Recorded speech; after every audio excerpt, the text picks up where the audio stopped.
À l'approche de l'élection présidentielle de 2024, les tensions s'intensifient et la Russie profite de la situation pour lancer des manœuvres tactiques secrètes contre les États-Unis. Après la détection d'un navire de classe Vishnu au large des côtes américaines, des rapports ont fait état d'un avion espion russe volant dangereusement près d'un porte-avions américain. Comment les États-Unis réagiront-ils à ces provocations audacieuses? Et dans quelle mesure les navires américains sont-ils équipés pour se défendre contre de telles menaces aériennes? Rejoignez-nous pour plonger dans les événements entourant l'avion espion russe de 300 millions de dollars et son vol audacieux au-dessus d'un porte-avions américain. Il n'est pas rare de trouver un avion espion russe autour de la base des États-Unis. Récemment, un haut responsable de la défense a révélé qu'un avion de surveillance russe avait survolé une base américaine en Syrie pendant une période prolongée un matin de vendredi, ce qui, selon eux, était une mission de collecte de renseignements. Le responsable a rapporté que l'avion Antonov An-30 volait régulièrement d'avant en arrière au-dessus de la garnison d'At-Tanf et de la zone environnante. Le responsable a également mentionné que les activités russes continuaient de les inquiéter fortement. Aucun avion américain n'a pu intercepter l'avion de surveillance russe à temps en raison de leur position à ce moment-là. Le responsable a expliqué que les États-Unis disposent de programmes de vol quotidiens en fonction du nombre de chasseurs disponibles, des ravitailleurs nécessaires pour les approvisionner en carburant et des activités en Syrie et en Irak. Ces programmes sont souvent modifiés pour éviter d'être prévisibles, de sorte que les Russes ne savaient pas à l'avance qu'il y avait un vide dans la couverture aérienne des États-Unis. Bien qu'il soit courant pour les États-Unis et la Russie de recueillir des renseignements sur l'autre, cet incident était notable, car il s'est produit directement au-dessus d'une base américaine. Le responsable a mentionné qu'il y avait eu de fortes protestations concernant la ligne de communication établie avec la Russie en Syrie, mais que la Russie les avait ignorées. Le responsable a ajouté qu'il est impossible de couvrir toutes les zones en même temps, de sorte que les modèles de vol varient intentionnellement chaque jour pour éviter la prévisibilité. C'était l'une de ces fois où il y avait un petit vide de couverture au-dessus de la garnison d'Al-Tanf, et il n'y avait pas eu assez de temps pour réagir et intercepter. Il pensait aussi que la Russie n'était pas consciente que les avions américains ne pouvaient pas répondre à temps, affirmant que c'était juste une coïncidence chanceuse pour la Russie. Récemment, plusieurs incidents ont attiré l'attention des forces américaines en Syrie. Le responsable a noté que les avions américains et russes devaient rester à environ 3000 marins l'un de l'autre, mais que l'avion russe était beaucoup plus proche. Le responsable a décrit cela comme étant peu professionnel car cela violait les règles convenues pour l'aviation, bien que ce ne fût pas aussi imprévisible que certaines rencontres passées. Imaginez un scénario où un avion espion russe vole au-dessus de l'un des navires les plus puissants de la marine des États-Unis. Comment cet événement se déroulerait-il exactement? Ces navires ont-ils ce qu'il faut pour éliminer les menaces aériennes? Pour comprendre cette rencontre, il est important de comprendre la puissance des éléments impliqués. Le porte-avions américain est un symbole fort du pouvoir militaire des États-Unis. Ces navires massifs sont conçus pour montrer la force, maintenir la paix et gérer rapidement les menaces à travers le monde. Ils comptent des milliers de membres d'équipage et une aile aérienne capable d'atteindre des cibles éloignées. Ces porte-avions sont des machines incroyables, dotées de radars avancés, d'armements puissants et de la capacité de lancer et de récupérer différents types d'avions, allant des chasseurs aux drones. La classe USS Gerald R. Ford est le porte-avions le plus grand et le plus avancé du monde. Le navire de tête, l'USS Gerald R. Ford, a été mis en service en mai 2017 et a établi de nouvelles normes dans la guerre navale. Il mesure 337 mètres de long, 78 mètres de large et a un déplacement total de 100 000 tonnes. Le pont d'envol est large de 78 mètres et est équipé d'un système de lancement d'avions électromagnétiques et de dispositifs d'arrêt avancés. D'autre part, l'avion espion russe, également connu sous le nom d'avion de collecte de renseignements, est tout aussi important. Ces avions sont chargés d'équipements de surveillance avancés capables d'intercepter les communications, de suivre les mouvements et de collecter des données précieuses. Ils peuvent voler à haute altitude et sont remplis de capteurs de caméras et d'autres outils de collecte d'informations.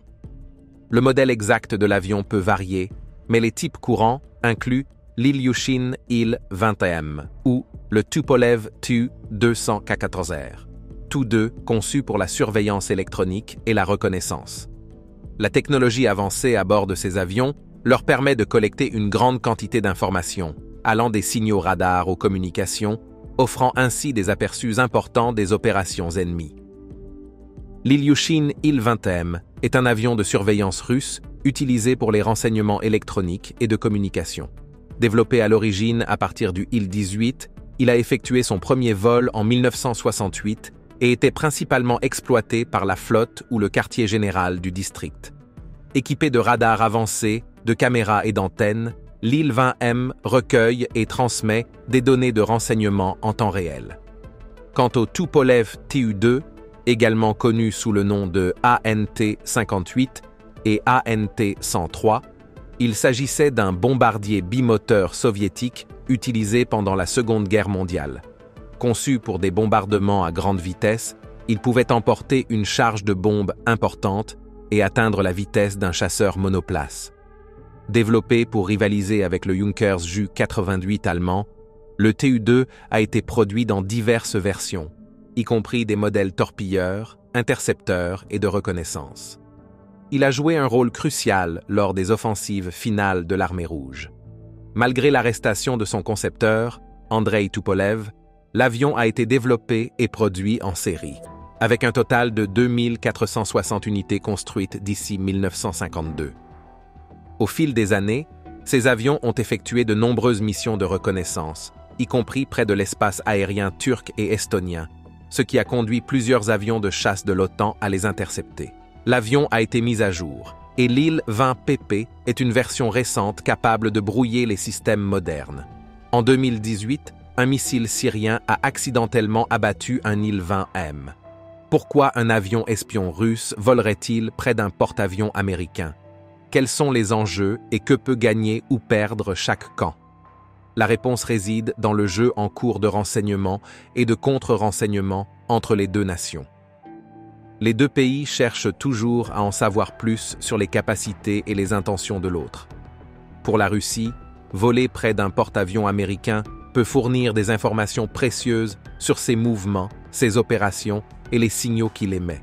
Pour les États-Unis, suivre un avion espion peut révéler les techniques et la technologie utilisées par le renseignement russe, offrant des aperçus sur leur focalisation et leur stratégie. T-Out commence par un point sur le radar.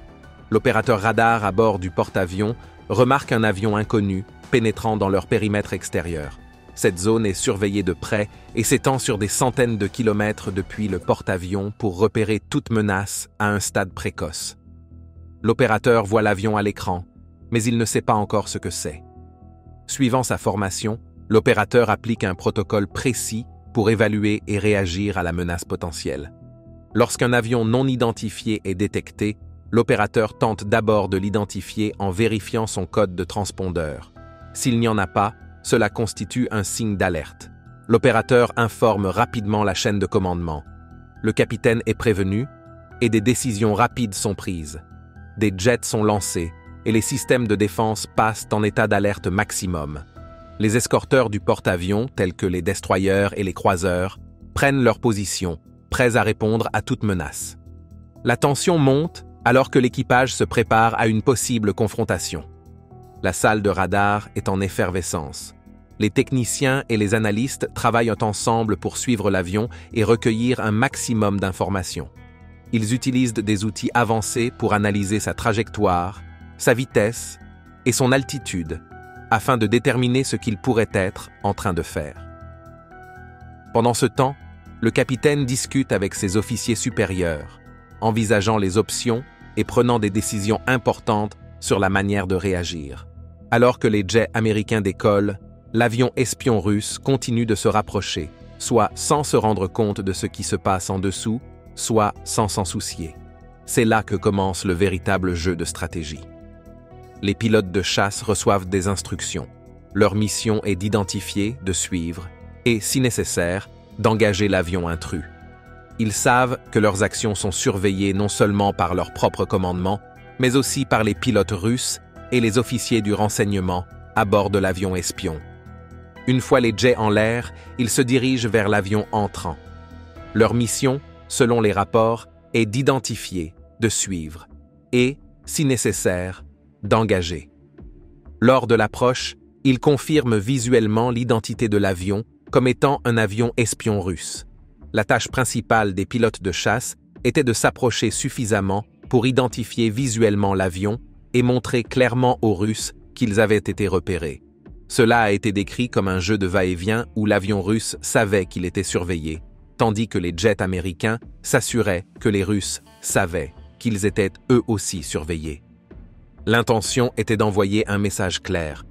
L'avion russe était apparemment équipé de technologies avancées pour collecter des informations sur les mouvements du porte-avions, les signaux de communication et d'autres détails opérationnels. Les jets américains, en volant à proximité, envoyaient le message qu'ils étaient prêts à agir si nécessaire. Les pilotes auraient maintenu une formation rapprochée avec l'avion espion, utilisant leur système de communication pour transmettre des mises à jour en temps réel au porte-avions, aidant l'équipage à comprendre les intentions potentielles de l'avion espion. Il a été noté que de telles rencontres étaient plus courantes qu'on ne le croyait généralement, faisant partie d'une stratégie plus large connue sous le nom de démonstration de force. Tant les États-Unis que la Russie auraient des protocoles pour gérer ces situations, visant à recueillir des renseignements et à montrer leur puissance sans provoquer d'escalade des tensions. Les règles d'engagement étaient claires. Les jets américains devaient suivre l'avion espion, le maintenant à une distance où il ne pouvait pas recueillir trop d'informations, mais suffisamment près pour l'empêcher de représenter une menace immédiate. Ces rencontres étaient décrites comme un équilibre délicat entre démontrer la puissance militaire et éviter le conflit ouvert. Les règles d'engagement sont conçues pour éviter que les situations ne se transforment en conflits graves, mais les risques restent toujours importants. Les deux camps comprennent l'importance de rester maître de la situation et d'éviter les accidents ou les malentendus. Les pilotes de la marine américaine sont hautement formés pour ces scénarios, veillant à pouvoir réagir rapidement et efficacement si l'avion espion effectue des manœuvres imprévisibles.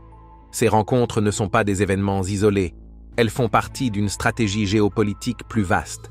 Elles permettent aux nations de recueillir des renseignements, de tester les réponses de l'autre et d'envoyer des messages politiques. Lorsqu'un avion espion russe vole près d'un porte-avions américain, il s'agit de recueillir des informations et de faire une déclaration. La Russie montre sa présence et les États-Unis montrent qu'ils sont prêts à défendre leurs actifs. Chaque rencontre teste la force, les compétences et la préparation des deux côtés, chacun cherchant à obtenir un avantage. Les données collectées par l'avion espion russe l'aident à mieux comprendre les opérations militaires américaines, tandis que les États-Unis apprennent des méthodes de surveillance russes. Ce processus continu de collecte et d'analyse d'informations aide les deux pays à améliorer leur stratégie pour les futures rencontres. À l'intérieur du porte-avions lors d'une telle rencontre, l'équipage travaille ensemble comme une machine bien huilée. Chacun, des opérateurs radars à l'équipage du pont d'envol, connaît son rôle et est formé pour agir sous pression. Le pont d'envol est en effervescence, tandis que les jets sont préparés pour le décollage et que les pilotes se préparent à d'éventuelles missions de combat. En dessous du pont, les officiers du renseignement analysent les données et les équipes de communication veillent à ce que les lignes de commandement soient sécurisées et efficaces. Le porte-avions fonctionne comme une ville autosuffisante en mer, capable d'opérer pendant de longues périodes sans soutien extérieur. La coordination nécessaire pour lancer et récupérer des jets, gérer le radar et la surveillance, et maintenir la communication avec les autres navires du groupe est énorme, et chaque membre de l'équipage joue un rôle crucial dans le bon fonctionnement du porte-avions. Alors que les jets américains continuent de suivre l'avion espion russe, une série de mouvements stratégiques se déroule. L'objectif est de faire reculer l'avion sans provoquer de conflit direct. La présence des jets américains agit comme un avertissement. L'avion russe sait qu'il est surveillé et tout mouvement agressif serait rapidement rencontré par une réponse. En général, cela suffit à les faire rebrousser chemin. Et finalement, l'avion russe se retire, sa mission incomplète. Les jets américains retournent au porte-avions et la menace immédiate est terminée, mais l'équipage reste vigilant pour tout autre incident. La dissuasion réussie de l'avion espion montre la formation, la préparation et la planification stratégique de la marine américaine. Chaque membre de l'équipage a contribué à la sécurité et à la protection du porte-avions et de sa mission. Chaque rencontre est une expérience d'apprentissage. Ces jeux de chat et de souris à haut enjeu rappellent l'équilibre délicat du pouvoir dans le monde moderne. Ils mettent en valeur le professionnalisme et la préparation de la marine américaine et soulignent la vigilance constante nécessaire pour maintenir la sécurité en eau internationale. Ces rencontres testent non seulement la technologie et les tactiques, mais aussi l'habileté et le jugement humain. Les opérateurs radars, les pilotes et les officiers du renseignement impliqués sont des professionnels hautement formés, mais ce sont aussi des individus avec leurs propres histoires et motivations. Par exemple, l'opérateur radar qui a repéré pour la première fois l'avion espion pourrait être un jeune marin tout juste sorti de formation, confronté à son premier défi réel. Sa capacité à rester calme et à suivre les procédures est cruciale. Ou pensez au pilote principal de la mission d'interception, un aviateur chevronné avec des milliers d'heures de vol qui doit prendre des décisions rapides pouvant avoir des conséquences importantes. Ces individus sont soutenus par une infrastructure vaste et complexe. Les équipes de maintenance qui maintiennent les jets prêts à décoller à tout moment, les logisticiens qui gèrent les approvisionnements pour maintenir le porte-avions opérationnel et le personnel médical qui est prêt à toute éventualité. Chacun de ces rôles est essentiel au bon fonctionnement du porte-avions et à la sécurité de son équipage. Après la rencontre, le processus de débriefing commence. Les pilotes et les opérateurs radars examinent leurs actions, discutant de ce qui s'est bien passé et de ce qui pourrait être amélioré. Cet apprentissage continu garantit que l'équipage est toujours prêt pour le prochain défi. Les données recueillies lors de la rencontre sont soigneusement analysées. Les officiers du renseignement recherchent des modèles afin de comprendre les objectifs plus larges de la mission russe. Ces informations sont ajoutées au réseau de renseignement plus large, où elles se combinent avec les données d'autres sources pour créer une image complète des activités et des intentions russes. En même temps, des canaux diplomatiques sont utilisés. La rencontre est signalée au commandement supérieur et aux dirigeants politiques qui utilisent ces informations pour orienter leurs décisions et leurs plans. Parfois, des protestations diplomatiques sont formulées et des discussions ont lieu pour éviter des incidents similaires à l'avenir. Même si la menace immédiate est passée, la situation globale reste pertinente. La rencontre met en évidence les tensions persistantes entre les grandes puissances et la nécessité de rester prêt et vigilant. Elle montre l'importance d'investir continuellement dans la formation, la technologie et la coopération internationale pour éviter que ces situations ne dégénèrent en conflit. Alors, que se passe-t-il lorsqu'un avion espion russe vole près d'un porte-avions américain? Un mélange de stratégie, de technologie et de compétences humaines entre en jeu.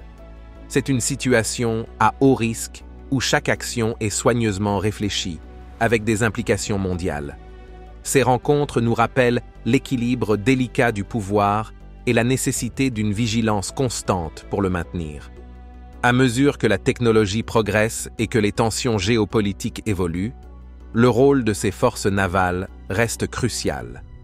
Pour rester en avance dans le Pacifique et maintenir ses navires opérationnels, la marine investit massivement dans une technologie qui reste insaisissable depuis des décennies, les lasers.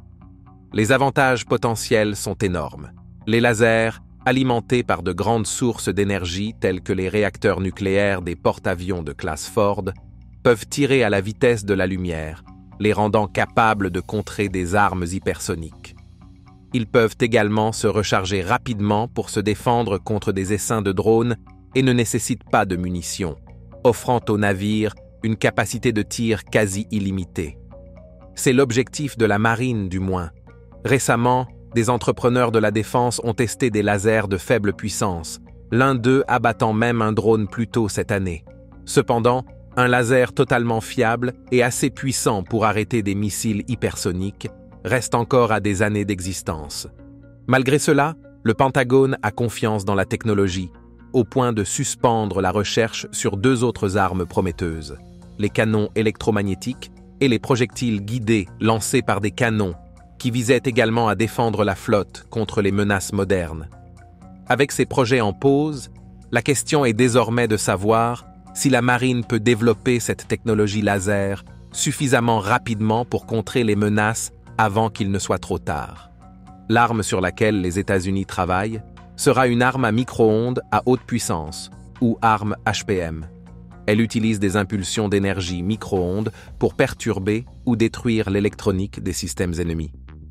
Cette technologie devrait être installée sur les navires d'ici 2026 et utilisera l'énergie électromagnétique pour endommager ou perturber l'électronique ennemie. Elle est en cours de développement parce qu'elle est abordable, rapide à utiliser et couvre une grande zone. Ce système sera la première arme à micro-ondes à haute puissance de la marine, un type d'arme à énergie dirigée que l'armée, la marine et l'armée de l'air développent pour combattre les systèmes aériens sans pilote à faible coût. Contrairement aux autres armes à énergie dirigée utilisées par la marine, le prototype Météore fonctionnera différemment. Au lieu d'utiliser un faisceau lumineux concentré, il utilisera l'énergie micro-ondes pour endommager l'électronique de ses cibles. La marine pense que cette approche sera efficace contre les missiles balistiques anti-navires, tels que ceux utilisés par l'armée chinoise. L'arme HPM présente de grands avantages par rapport aux autres types d'armes. Contrairement au laser, une arme HPM peut produire une gamme d'effets, allant de brouillage mineur à des dommages plus graves, en fonction des besoins. Les marins peuvent utiliser l'arme HPM pour effectuer des attaques plus contrôlées que celles réalisées avec des armes traditionnelles. Certains systèmes HPM peuvent couvrir une zone plus large que les lasers, ce qui les rend plus adaptés pour cibler rapidement plusieurs menaces, comme des essaims de drones. Une fois qu'elle est suffisamment puissante, cette nouvelle arme pourrait devenir le choix principal de la marine pour faire face aux missiles avancés de la Chine. Les faisceaux d'une arme HPM se déplacent à la vitesse de la lumière, rendant presque impossible pour les missiles chinois de les dépasser ou de les manœuvrer. Ils seraient dans un nuage de leur propre fumée avant même de pouvoir identifier la source de la chaleur. Comme les autres armes à énergie dirigée, une arme HPM offre également l'avantage d'une réserve presque illimitée. Contrairement aux armes cinétiques traditionnelles, les armes HPM n'ont pas besoin d'être rechargées physiquement avec des munitions. Elles peuvent théoriquement continuer à tirer tant qu'elles sont reliées à une source d'alimentation. Merci de votre attention. Tant que vous êtes encore là, cliquez sur le lien qui apparaît à l'écran pour découvrir une autre de nos vidéos. À bientôt!